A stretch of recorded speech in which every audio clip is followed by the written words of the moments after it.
Title: When Global Warming Started. Global warming is one of the most pressing issues facing our planet today. It has been linked to melting ice caps, rising sea levels, and more frequent and severe natural disasters. But when did this all start? In this video, we will explore the origins of global warming and how it has evolved over time. To understand when global warming started, we must first understand the natural processes that regulate our planet's temperature. The Earth's climate is regulated by a delicate balance of greenhouse gases, such as carbon dioxide and methane, that trap heat in the atmosphere. This process is known as the greenhouse effect. However, the concentration of these gases in the atmosphere is not constant. Throughout history, natural factors such as volcanic eruptions and changes in the Earth's orbit have caused fluctuations in the amount of greenhouse gases in the atmosphere, resulting in periods of warming and cooling. But in the last century, something has changed. Since the Industrial Revolution, human activity has caused a significant increase in the concentration of greenhouse gases in the atmosphere.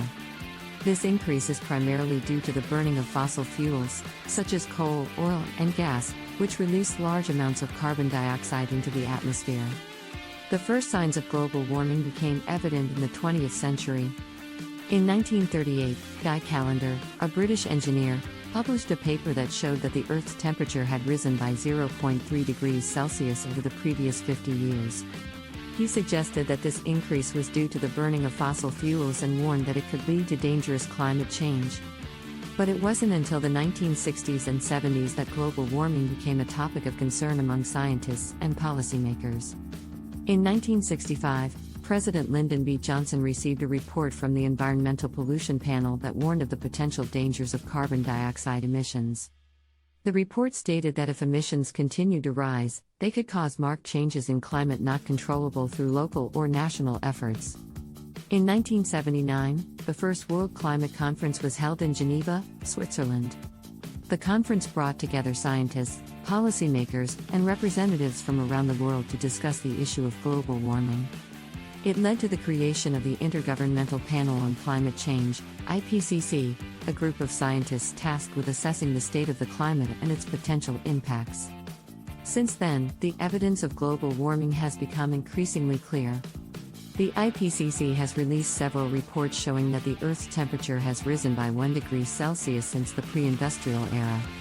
They also warn that if emissions continue at current levels, temperatures could rise by up to 4.8 degrees Celsius by the end of the century, with devastating consequences for the planet.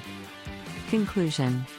In conclusion, while the natural processes that regulate our planet's temperature have been ongoing for millions of years, the rapid increase in greenhouse gas emissions caused by human activity is a relatively recent phenomenon. The first signs of global warming were noticed in the 20th century, and since then, the evidence has become increasingly clear. It is up to us, as a society, to take action to reduce our carbon emissions and prevent the worst effects of climate change. Thanks for watching.